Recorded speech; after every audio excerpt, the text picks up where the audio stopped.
Hello student, मैं संतोष sir क्योमेंटर classes में स्वागत है। मैं आज आपको केमिस्ट्री के नेक्स्ट लेक्चर की बात करता हूँ। इसके पहले हमने देखा था एकक कोशिका या एकक सेल के बारे में, जिसमें हमने एकक कोशिका के प्रकार के बारे में पढ़ा था, जिसमें दो प्रकार हमने मुख्य रूप से देखा था।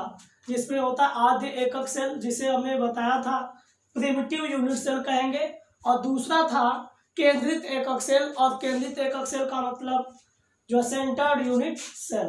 तो देखिए, हमने बताया था आद्य एकक सेल का मतलब ये था कि जिसमें क्या होता है कि ऐसा एकक सेल या एकक कोशिका जिसके आठों कोनों पर ही केवल क्या होते हैं, जालक बिंदुएं उपस्थित रहती है। लैटिस पॉइंट क्या होते हैं, उपस्थित रहते हैं। यानी कि जालक बिंदुओं की संख्या वहां पर कितनी होती है, 8 होती है। तो उसे क्या कहते हैं, आद्य एकक सेल या सरल एकक सेल भी उसे बोला जाता है। इसी प्रकार सेंटर्ड यूनिट सेल यानी कि केंद्रित एकक सेल हमने बताया था कि ऐसा एकक सेल हो जिसमें जालक बिंदुएं आठों कोनों के अतिरिक्त अन्य स्थानों, जैसे हमने कहा कि एकक सेल के मध्य में या फिर फलकों के मध्य में या भुजाओं के मध्य में उपस्थित हो, तो उसे क्या कहा जाएगा, आद्य एकक सेंटर्ड यूनिट सेल यानी कि केंद्रित एकक सेल कहा जाता है। और हमने इस आधार पे केंद्रित एकक सेल को 3 रूप में बताया था, जिसमें पहला हमने बताया था काय केंद्रित एकक सेल, या इसी को कहते हैं अंतः केंद्रित एकक सेल कहा जाता है। और यानी कि ऐसा एकक सेल हो जिसमें क्या होता है, जालक बिंदुएं आठों कोनों के अतिरिक्त जो है उसके एकक सेल के ठीक मध्य में उपस्थित होता ही है एक जो है, तो उसे क्या कहते हैं, अंतः केंद्रित एकक सेल या काय केंद्रित एकक cell, body centred unit cell कहा जाता है। अर्थात हम कह सकते हैं 8 कोनों से जालक बिंदुएं और एक बीच में मिलाकर कुल कितने जालक बिंदुएं हो जाएंगी, 9 जालक बिंदुएं हो जाएंगी। इसी प्रकार हम कहेंगे कि जो अंतः केंद्रित के बाद या काय केंद्रित के बाद दूसरा हमने बताया था फलक केंद्रित एकक सेल। फलक केंद्रित एकक सेल का हमने ये चर्चा किया था कि जालक बिंदुएं आठों कोनों के साथ साथ फलकों के मध्य में उपस्थित होती है। हमने बताया था कि किसी भी जो है घन में या घनाभ में या एकक कोशिका में कोनों की संख्या 8 होती है, फलकों की संख्या 6 होती है और भुजाओं की संख्या 12 होती है। ये हमने बताया था। अब देखिए, अगर देखा जाए तो 6 फलकों पर उपस्थित है, तो बताइए कुल क्या हो जाएंगे, फलकों पर उपस्थित है तो 8 कोनों से 6 फलकों से कुल मिलाकर कितनी हो जाएगी, 14 जालक बिंदुएं हो जाएंगी फलक केंद्रित एकक सेल में। इसी प्रकार हम कहेंगे अंत्य केंद्रित यानी कि एंड सेंटर्ड यूनिट सेल। हमने बताया था अंत्य केंद्रित का मतलब होता है कि ऐसी एकक कोशिका या एकक सेल जिसमें जालक बिंदुएं क्या होती हैं कि आठों कोनों के अतिरिक्त किसी 2 फलक आमने सामने के किसी 2 फलकों के मध्य में उपस्थित होती है, तो उसे क्या कहा जाता है, एंड सेंटर्ड यूनिट सेल। हमने ये इसके बारे में बताया था। तो आज देखिए, उन्हीं एकक सेलों की हम लोग 7 विविध रूप ले आए हैं। देखेंगे वो 7 रूप कौन कौन से है। ये पहला है घनीय एकक सेल, दूसरा होता है द्विसमलंबाक्ष जिसे टेट्रागोनल कहेंगे, तीसरा होता है विषम लंबाक्ष आर्थोगोनल कहा जाता है, चौथा होता है षटकोणीय यानी कि हम कहेंगे हेक्सागोनल होता है। उसके बाद अगला हो जाएगा 5वां त्रिसमनताक्ष ट्राइगोनल, अगला हो जाएगा 6वां एकलताक्ष यानी कि हम कहेंगे मोनोक्लिनिक। उसके बाद आता है त्रिनताक्ष ट्राइक्लिनिक, 7वां ये हो जाएगा। तो देखिए, सबसे पहले आपको क्या करना है कि इसको याद करना है। इसको याद करने के बाद ही हम जो है आगे बता पाएंगे। तो देखिए, इसको आप जो है थोड़ा सा इस प्रकार से याद करेंगे तो आपको याद हो जाएगा। देखिए, सीटीओ है टीएमटी, सीटीओ है टीएमटी, इसका मतलब है C for cubic, T for tetragonal, O for orthogonal, है मतलब हेक्सागोनल, टी फॉर ट्राइगोनल, उसके बाद एम फॉर मोनोक्लिनिक, फिर टी फॉर ट्राइक्लिनिक, ये हो जाएगा CTO है TMT। इसके आधार पे हम लोग क्रम से याद रखेंगे। और देखिए यहाँ पे संभव विविधताएं दिखाई गई है। इसका मतलब ये है कि अगर देखा जाए जो घनीय एकक सेल होता है उसके 3 रूप पाए जाते हैं। एक प्रिमिटिव होता है यानी आद्य एकक सेल होता है, दूसरा होता है अंतः केंद्रित प्रकार का, और तीसरा होता है फलक केंद्रित। यानी हम कह सकते हैं जो घनीय एकक सेल होता है उसका अंत्य केंद्रित वाला जो है एकक सेल नहीं पाया जाता है। अगर हम बात करते हैं अगले जो है द्विसमलंबाक्ष में, द्विसमलंबाक्ष में 2 ही होता है, एक आद्य प्रकार का होता है, एक अंतः केंद्रित का होता है। इसी प्रकार विषम लंबाक्ष में ये चारों प्रकार के पाए जाते हैं। अब आपसे क्वेश्चन भी पूछा जा सकता है, हालांकि यहाँ नहीं पूछा जाएगा, बोर्ड एग्जाम में आपको हायर क्लासों में पूछा जाता है कि ये पूछा जा सकता है कि ये बताइए कि primitive, body centred, face centred और इंड सेंटर्ड, ये सभी प्रकार का जो है एकक सेल किसके विविध रूप में होते हैं? तो क्या बताएंगे आप? विषम लंबाक्ष में होता है यानी ऑर्थोगोनल होता है। आप देखिए आपका एक बोर्ड का क्वेश्चन आया हुआ था, इस बार का मैं क्वेश्चन आपका चर्चा कर रहा हूँ। ये देखिए षटकोणी वाला पूछा गया था इस बार। तो इसमें ये जो है ये वाला दिया गया है कि इसमें कौन सी भुजा है, इस टाइप में ऐसे दे दिया गया था और पूछा था कि बताइए, ये दोनों भुजाओं के बारे में और कोण के बारे में दिया गया था और पूछा गया था कि कौन सा टाइप का जो है यूनिट सेल जो है प्रदर्शित कर रहा है, एकक कोष्ठिका प्रदर्शित कर रही है। तो देखिए अगर देखा जाए तो हम यहाँ पे कहेंगे कि जो एकक सेल होता है इसमें षटकोणी में केवल आद्य प्रकार का दर्शाता है, त्रिसमनताक्ष यानी कि ट्राइगोनल में भी कैसा होता है, आद्य टाइप का होता है। इसी प्रकार हम कहेंगे अगला एकनताक्ष में यानी कि मोनोक्लिनिक में 2 प्रकार का होता है, एक आद्य होता है, दूसरा क्या होता है, अंत केंद्रित होता है। और इसमें आपको जो है अगला देखा जाए त्रिनताक्ष का मतलब होता है केवल आद्य प्रकार का होता है, केवल आद्य प्रकार में ये आएगा। अब ध्यान दीजिए ये ट्रिक है आपको याद करने का। देखिए उसके बाद आपको एक चीज और बताएं कि ये आपको तो याद कर रखना बहुत जरूरी नहीं है, सबसे ज्यादा जरूरी है ये कॉलम और ये वाला कॉलम। ये वाला कॉलम तो आप इससे याद कर सकते हैं, है कि नहीं, आप याद हो जाएगा। हाँ, लेकिन ये कैसे याद होगा, इसके लिए आपको बोलना पड़ेगा। कैसे बोलना पड़ेगा? देखो आपको याद करने का तरीका ये है कि जो क्यूबिक होता है उसमें तीनों भुजाएं एक दूसरे के बराबर होती है और तीनों कोण भी बराबर होता है। जो किसके बराबर होता है? 90 डिग्री, 90 डिग्री के जो है क्या होता है, बराबर होता है। तो इससे आपका क्यूबिक वाला तैयार हो जाएगा, यानी जिसकी तीनों भुजाएं, कोण की लंबाई क्या हो जाए, बराबर हो और तीनों कोण बराबर हो किसके, 90 डिग्री के, तो वो क्या हो जाएगा, बोलिए, हम कहेंगे घनीय प्रकार का एकक सेल होता है।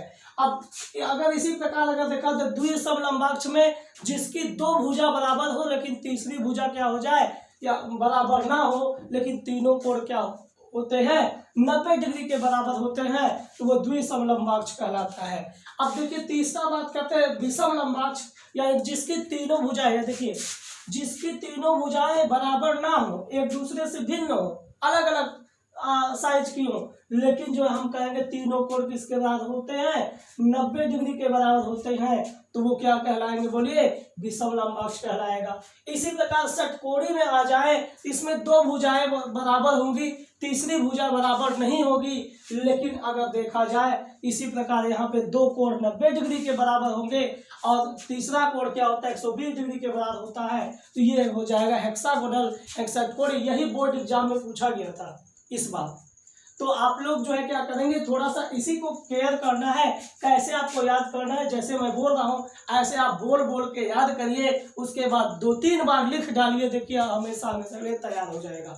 अब देखिए आगे इसमें आते त्रिसमनताक्ष, ट्राइगोनल में आते तो तीनों भुजाएं बराबर हैं, और इसमें क्या होता है, तीनों कोण बराबर तो है, तीनों भुजाएं भी बराबर है, तीनों कोण भी बराबर है, लेकिन अंतर यह है कि वो 90 डिग्री के बराबर नहीं और कुछ हो सकता है, यानी कि 90 डिग्री के बराबर नहीं है लेकिन और कुछ हो सकता है, कम ज्यादा हो सकता है, लेकिन जो 90 डिग्री के बराबर नहीं है।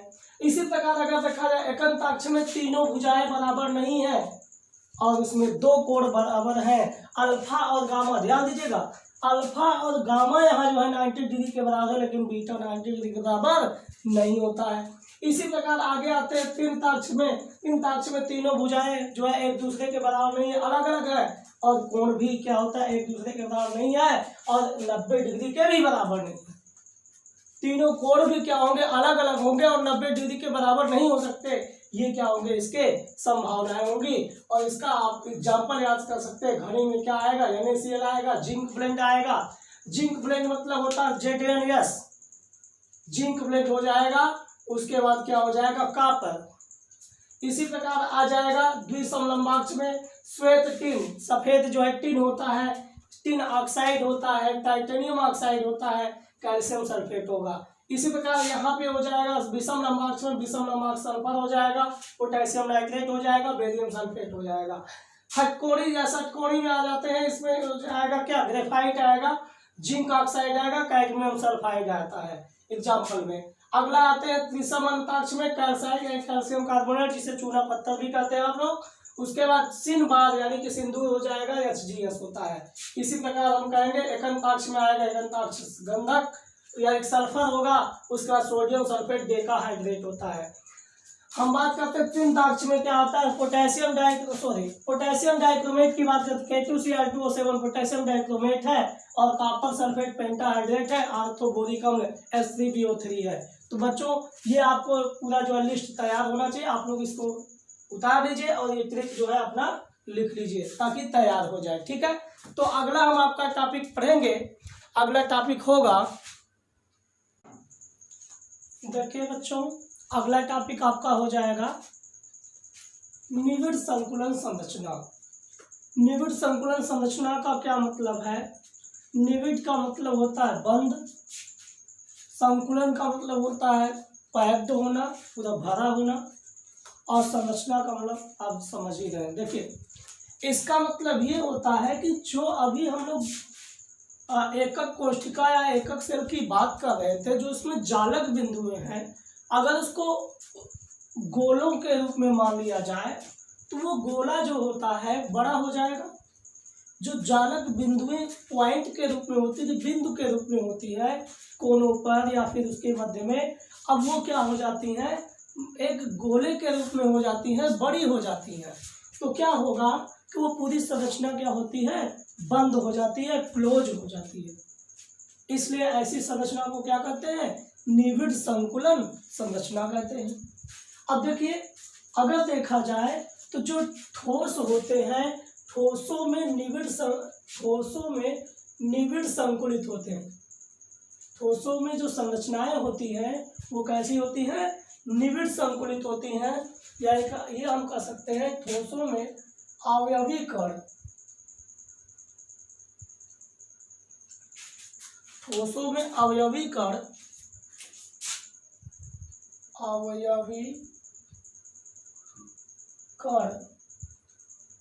निविड़ संकुलित होते हैं, ये कहने का मतलब है। देखिए यानी कि ठोसों में जो अवयवी कण है, परमाणु और या आयन है, वो बिंदुओं के रूप में ना होकर वो क्या होते हैं, निविड़ संकुलित होते हैं। यानी कि बंद संरचना के रूप में अगर देखा जाए तो बंद जो है पैक्ड संरचना के रूप में पाए जाते हैं। क्योंकि आप देखते हैं ठोस क्या होता है, उसमें खाली स्थान बहुत कम होता है, इसलिए हम कह सकते हैं उनके मध्य जो न्यूनतम रिक्त स्थान होता है बहुत कम होता है, न्यूनतम होता है।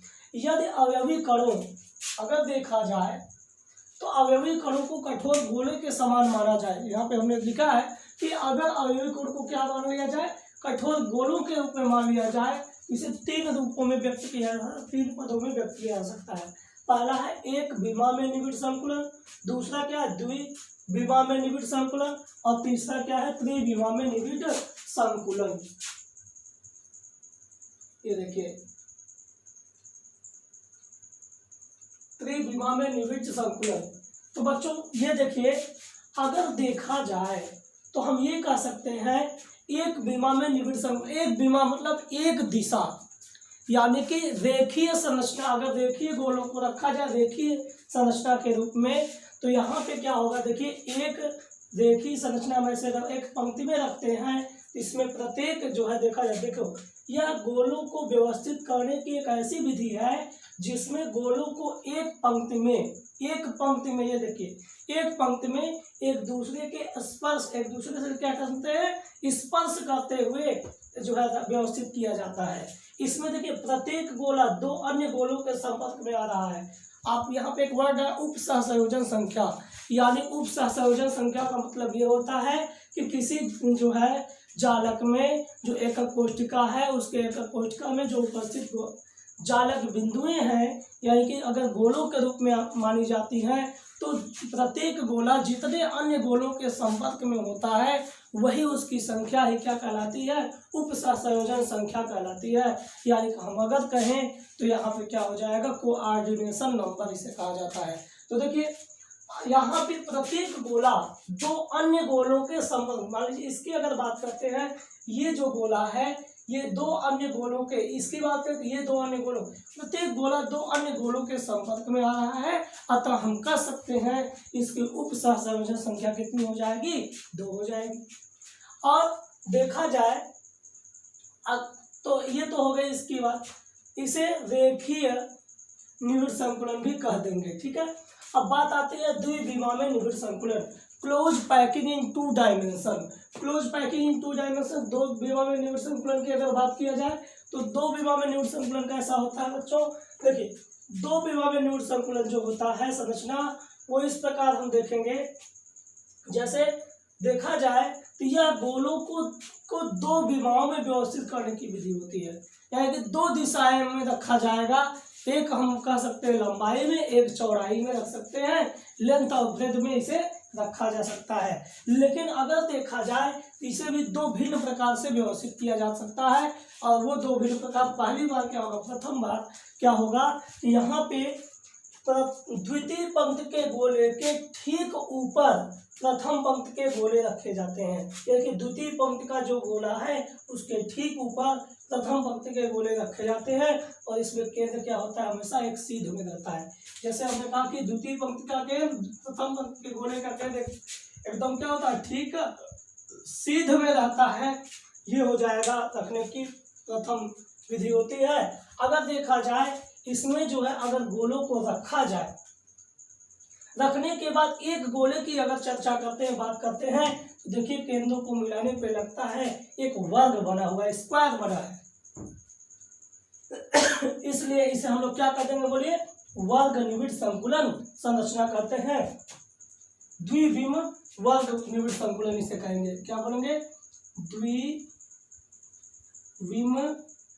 वर्ग निविड़ संकुलन संरचना कहेंगे। और देखिए द्विविम वर्ग निविड़ इसलिए कहते हैं क्योंकि अगर जो है एक गोले की चर्चा करें, 4 अन्य गोले को घेरे हुए हैं और सबका केंद्र मिलने पे एक वर्गाकार संरचना बन रही है।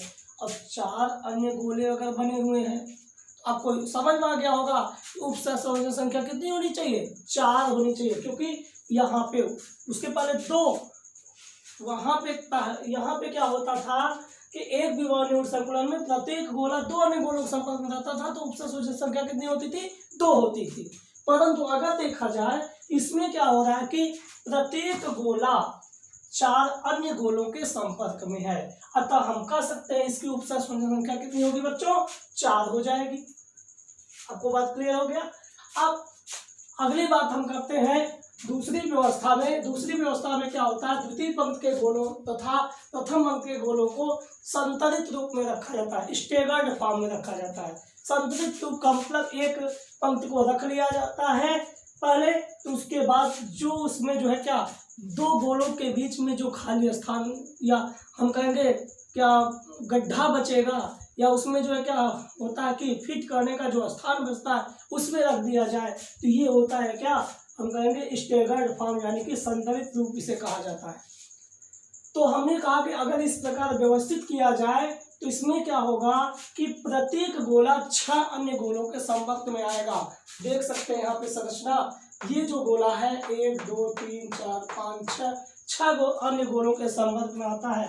अब आप ही बताइए कि इसकी उप सहसंयोजन संख्या कितनी होनी चाहिए, 6 होनी चाहिए। बिल्कुल आप सही सोच रहे हो, क्या होनी चाहिए बच्चों, 6 होगी। और अगर संरचना देखी जाए तो शायद षटकोणी जैसा बना हुआ है, षटकोणी संरचना बनी हुई है, इसलिए इसे वर्ग निविड़ नहीं बल्कि क्या बोलेंगे, षटकोणीय वर्ग द्विबिंब षटकोणीय निविड़ संकुलन संरचना कहेंगे। ये तो बात किसकी हो गई, द्विबिंब की। अब बात आती है त्रिविमा में निविड़ संकुलन संरचना, क्लोज पैकिंग इन 3 डायमेंशन। तो क्लोज पैकिंग 3 डायमेंशन की अगर बात करें तो हम ये कह सकते हैं कि इसमें 3 विमाओं में जो है गोलों को फिट किया जाता है, रखा जाता है, यानी कि एक लंबाई में रख लेंगे, फिर चौड़ाई में रख लेंगे, फिर मोटाई में या ऊंचाई में रख लेते हैं। तो इस प्रकार जो है त्रिविमा निविड़ संकुलन संरचना हो जाती है। और यहाँ पर हम कह देंगे